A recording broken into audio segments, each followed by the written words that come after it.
I want to start by saying thank you. This journey, this space we've built, it doesn't exist without you. You are the reason I show up and tell these stories, and I truly could not do this without your support.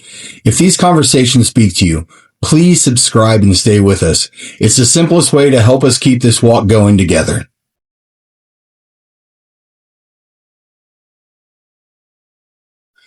Welcome to This Tree and Me. I'm Cory J. Riggs, your host. This is Season 2, Episode 1, Leading with Humanity, the Industrial Arc. There's a rhythm to our world that has been turning long before we got here. It's a long, sweeping arc that has moved us from the heavy iron of the past into this fast-paced digital age we're living in now. It's constant, it's inevitable, and lately it feels like it's moving at a pace that is outrunning the quiet parts of our lives.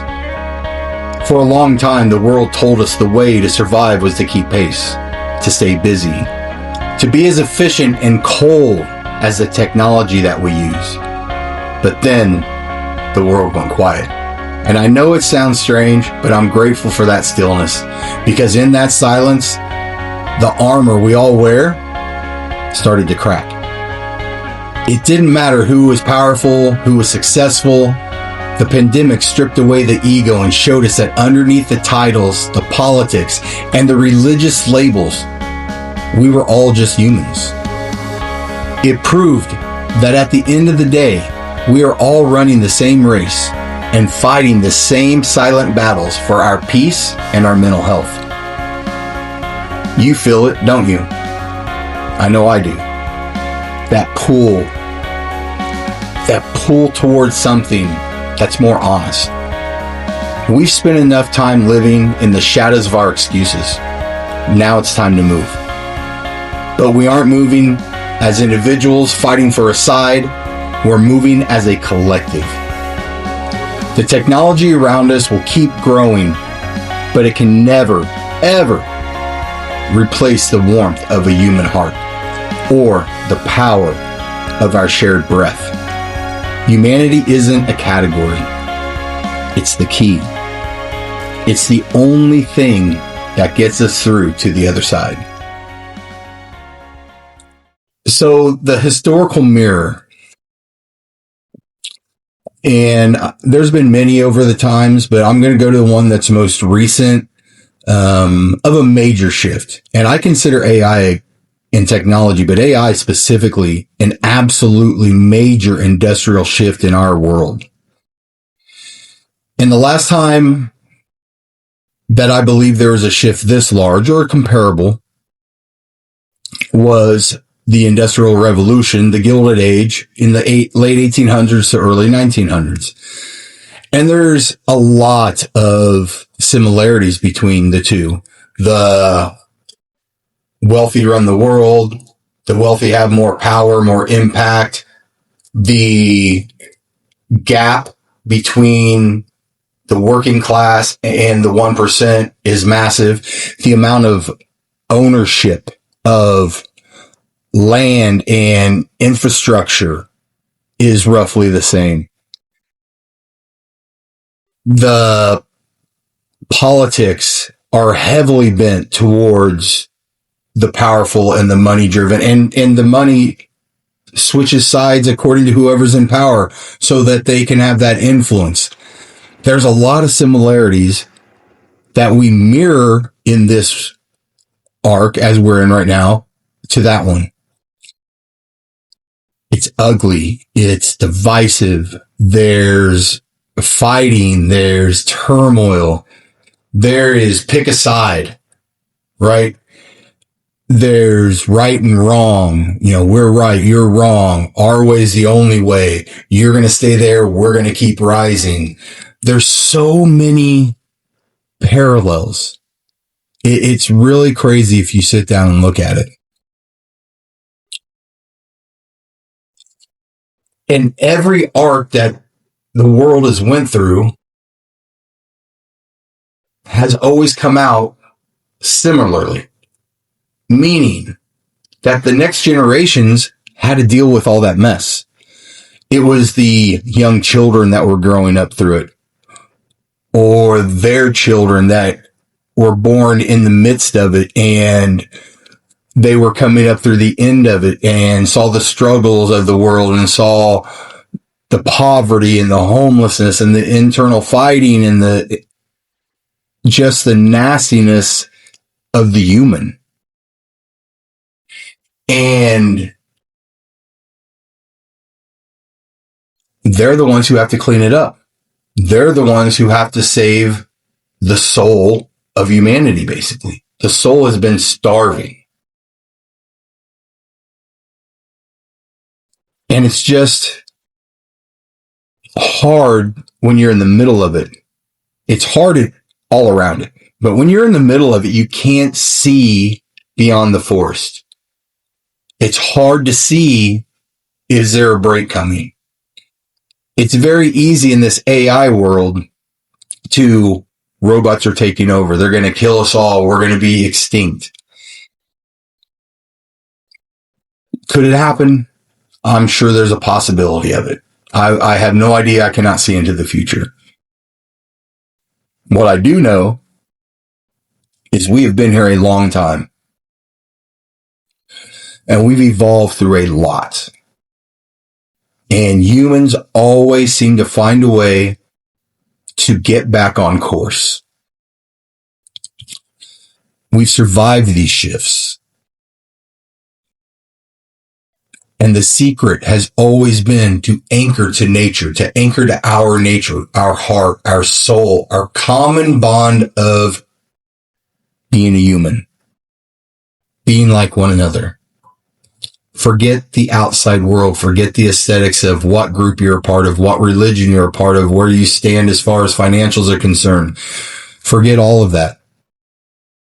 Because the one thing is the top 1% can't survive without the other 99. And neither can the 99 survive without the 1%. We all need each other.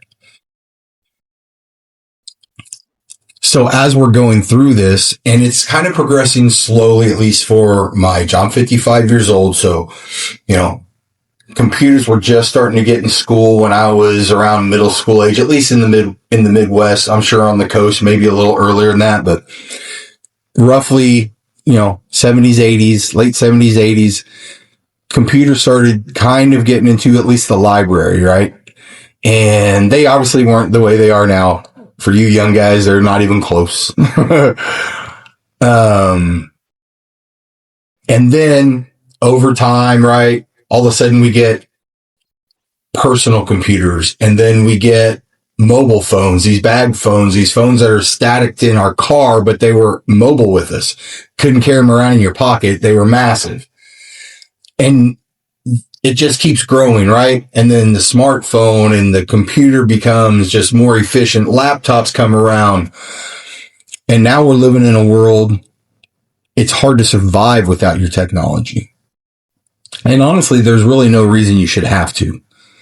Technology is a beautiful thing. Every industrial revolution and arc that we have went through has given us great, great progress. To machines from the time clock, right? Before the time clock, people just worked 24/7, 365 because that's what they had to do just to survive. Then after that, after they got through all that, the next round of folks said, you know what? We need some work-life balance. We need an 8-hour work week. We need to have weekends. We need to have this and that. And we're kind of in the same boat now, right? With AI. Where is it going? Where is it taking us? Is it going to take over more jobs than it creates? Is it going to be worse for us than it is good? And what sped that up? The pandemic. It was already going, but I do believe that heightened it. I do believe that the pandemic brought social media, the tie to our phones, the tie to technology, the lack of ability to have human connection because we were isolated. There are some things that came out of that or that were created from the pandemic that weren't great. And it accelerated technology. And the people that were hungry jumped on that. And they said they saw something. Okay, we can take this, we can take advantage of this, and we can really build from this and make a lot of money from it. There's a lot of good things, but there is also this other side. And AI really started ramping up during the pandemic. And after the pandemic ended, isolation slowly came around, but people were so mentally unwell from being by themselves, being isolated from other humans, not knowing how to interact. We all had to wear masks and we couldn't even see each other, right? This is how we communicated. We had to stand so far from each other, all kinds of things, right? And AI really started ramping up. Technology really started going crazy. And the other side of that coin is after the pandemic, because of all the things that we just spoke of, mental health got light shit on it. Emotional health got light shit on it. Fitness is getting light shit on it. Overall wellness of the human is starting to come back around. The people that live through that, the young children, the kids, the teenagers, all the way up to the people my age and older that are coming out of it, it's finally hitting us that we're kind of tired of it. We're tired of feeling depressed. We're tired of being alone. We're tired of the fighting, the turmoil, the pick a side mentality, the cancel culture, the we're in power, so we're going to keep everybody lower than us. It's not productive. It's not humane. And it's definitely not good for this world. But looking back at all this, to see how unhealthy it was, I'm grateful that some of us are starting to wake up and say, okay, we need to get out of this. And there's a lot of us. A lot of people are waking up to this and wanting more out of life and understanding that AI can't take over. Technology can't lead us. Technology cannot be our friend. Technology should not be a girlfriend, a boyfriend, a relationship. That's scary. That's scary for the human soul. Machines have no soul. Machines have no heart. They can tell a story, but there's no bite behind it. There's no soul behind it. There's no tears. There's no true laughter and emotion from it. When you watch a movie and you see on the movie a realistic life event, and especially if it's around a true life event, that touches you. That brings you to a place inside that you start looking inward to, how does that affect me? How is that affecting me? Why is that affecting me? AI can't do that, and AI doesn't have that within them. You can feed them all the sob stories you want. You can feed them all the great joys you want. It's the same answer every time. It's black and white, it's artificial, and it's cold. And I'm not here to bash it because I use it every day of my life. I believe strongly in it.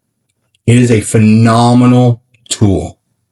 Technology, as I said, takes us places.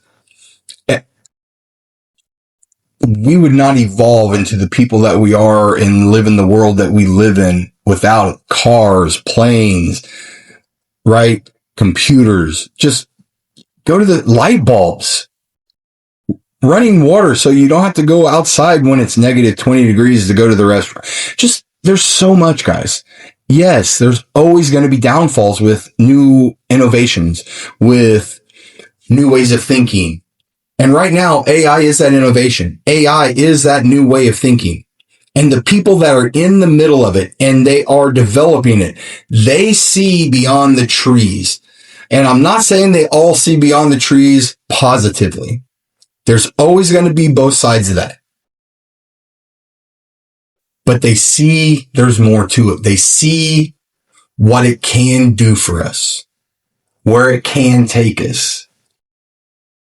They also see the scary side that we talk about where there's machines, robots living with us. There's robots in the house doing chores. There's, literal personal assistants that are walking beside you doing things. AGI is what they're trying to develop now, right? There's no consciousness to technology.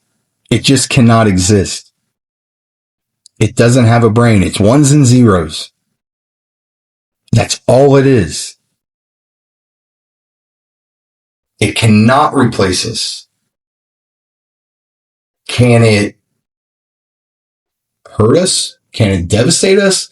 Can it take away a lot of our freedoms and rights? Possibly. But it's up to us to make sure that doesn't happen. It is a tool.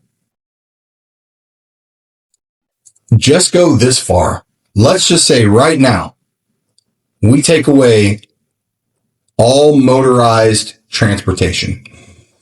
All. That means we go back to the steamboat. That means we go back to horse and carriage. I know there's some faiths out there that still live this way. There's some parts of the world that live this way. But for the average civilized community, would you want to walk everywhere throughout the day? How about we take away running water? All these things that I'm speaking of right now were fought in some way, shape, or form. Some more than others.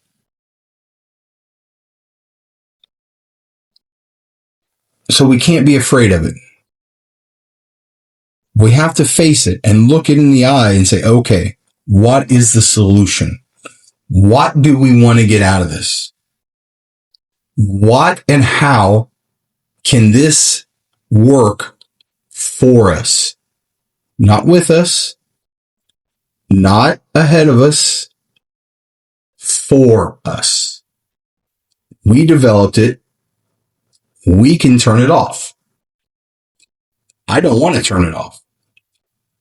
To be able to pick up your phone, to open up whatever AI platform you use, and just go back to Google search when searching was just craziness to us. But now you can literally ask anything, and within seconds, you have an answer. And people want to talk about how it makes mistakes and all this. Absolutely. It's ones and zeros. It's a program. It's going to have glitches. It's going to. But at the same time, I truly believe this. I would say, I promise you, that in my work with it, and again, I use it so much every day, mainly for research, mainly for putting programs, presentations, things like that together. It's accurate, and I don't have the time to read every book in the world. I don't have time to, or the ability to speak to every expert in the world, to comb the internet all by myself. It would take years to do some of the research that I have it do for me in a day over multiple questions and multiple inquiries. It's a beautiful thing. It really is. And we need to find a way to work We need to find a way to make it work for us, not fight it. The other side of this is the mental health realism. Especially my age of folks, the olders, right? The boomers and the Gen Xers and some of the older millennials were just brought up in a different era. You put your head down, you tough through it, move, work, rub dirt on it. You're okay. Move on. Don't cry over spilt milk. All those things. And that's kind of still the way a lot of us operate. It's got us this far. And the fighting's getting harder because, again, the pandemic slowed us down to a halt. Made us sit and think with ourselves. Made us sit every day for however long. Some were longer, some were years, some were months. So just depends on where you lived. It was quiet. It was loud in ways. Depending on if you were around family or if you had family living with you. If you didn't, it was quiet. Or if it was just you and your spouse, you and a child, right? You and your pet. That's quiet with no human action, no human interaction, nothing to pound through, work through, just put your nose down and grit and bear it. You had to deal with yourself. And that sucked. That was not fun. If you were not ready for it, that was not enjoyable. I enjoy the hell out of it now, but that was not enjoyable.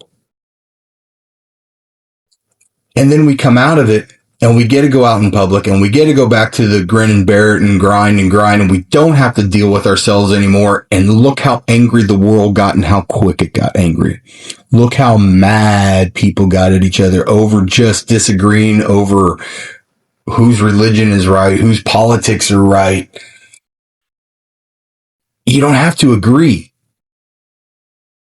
But I'm talking about the hatred, the anger, the fighting, the war, the just pure nastiness between neighbors to the point to where you can't date, live around, work with, socialize with anybody that doesn't believe in the same systems that you believe in. That's where we're at right now. How healthy is that? And it's went to extremes. And this is not a political rant. It never will be. I am not a political person. I have my opinions. That's not what this podcast is about, ever. We leaned hard one way and hard the other way. And it just created this massive gap. And just this fighting. And there was always people on one side or the other. Always. Why were presidential races so close for years and over the history? There's always been a left and a right. But it's never been hatred. It's never been divisive. And there's no one to blame. We're all to blame. This is where we're at. Blaming, pointing fingers is getting us nowhere but further apart. This is where we are. We are in the middle of an industrial revolution, an industrial arc with technology and AI. We are in times of divisiveness and just pure human turmoil with each other. And I see a light. And I see a starting to shift that people are starting to get tired of fighting. They're starting to see that it's not helping us in any way, shape, or form, no matter who's in power, no matter who has this, no matter who's making the decisions, no matter who has the money. The average, everyday American is the one who's struggling. They can't go to the grocery store and buy their groceries. They can't travel as much as they want to because it costs too much to travel. Family reunions and family get-togethers are divisive because now all of a sudden your brother-in-law's point of view on these politics or this religion or what have you because of social media. The algorithm leads us. The algorithm has taken over. And we need to take that back. We need to take that algorithm, turn it around, and show it how we want to live. Not it show us how we want to live. And our mental health, our emotional health, our overall well-being is in serious jeopardy. Our fitness has never been worse. Our education has never been worse. Obviously, finances have gone up and down, and I'm not going to get into rights and wrongs. It's not good. It hasn't been good for many years now. Doesn't matter who's in power, so I'm not blaming any side. And I go back to this. We have to take accountability over the excuses. We are here now. This is where we live. This is the world that we live in. And what's the one common out of all of it? We're human. We're all human. I don't care where you grew up. I don't care where you were born. I don't care what nationality you are. I don't care any of it. We're all human. We all want to belong to something. And none of us enjoy feeling poorly inside. And we need to find a way to calm that inner self and to be able to look at another human being without instantly hating them for a belief or a word they say. It's come to that point. We're at that crux of life right now. And AI cannot mimic empathy. AI cannot mimic any human trait whatsoever. A true human emotion cannot be mimicked and replicated by AI. It can try, but when you tell a story or when you have a laugh or when you have a cry, you have a memory that you tie that to, whether it's a story that is just familiar to yours or a story that actually is very similar or right there, or it's your story. You have a memory tied to that. AI doesn't have that. AI has a 1 and a 0 and goes and finds the information and gives you it. That's all it is. It's humanity versus the machine. It's that simple. And if you have to pick a side, I think it's pretty easy to pick a side on that one. I'll take humanity every day of the week. We need each other. We need to find a way to get along. We need to find a way to keep this world moving so our children, our grandchildren, our great-grandchildren, and the kids who will just keep coming after that have a heart and a soul that still matter. And they're not answering to an algorithm. It's humanity versus the machine. And neither one of us have to die off. And neither one of us have to go extinct.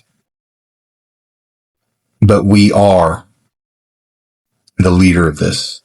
Humanity is the leader of this. Your heart and soul is the leader of all of this. We've lived through a time where we tried to fill the holes in our souls with the glow of a screen. We let the industrial arc move into our living rooms and call itself a friend. But as we stand here today, we're realizing the only way to heal the isolation created by the machine is to return to the human.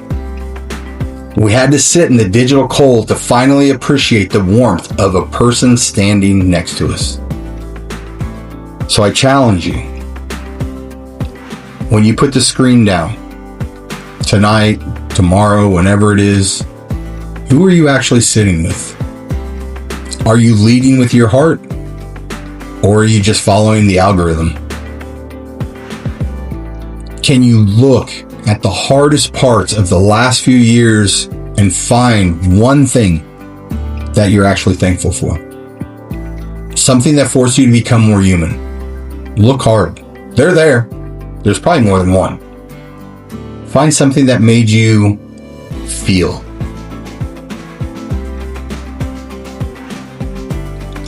And if the industrial arc is going to move on with or without us, then what is the one human value you refuse to leave behind? Because technology is moving. It's going with or without you. What is the human trait that you absolutely refuse to give up? I hope there's more than one. Let's start with one. Think about those things. Let them sit in. Find the human outside of the algorithm. Find the human that is run within you. You'll find the answers you need. We need each other. Let's get back to humanity. The world is going to keep turning and the noise isn't going away. But you don't have to outrun it. You just have to remember who you are when the screens go dark. We're in this together. Humanity is the key. It's the one thing that connects us all, and it's the only way forward.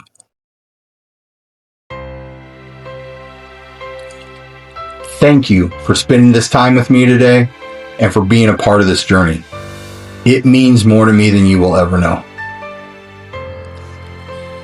This has been This Tree and Me, Season 2, Episode 1, Leading with Humanity, the Industrial Arc. I am Cory J. Riggs. I love you all. Be blessed.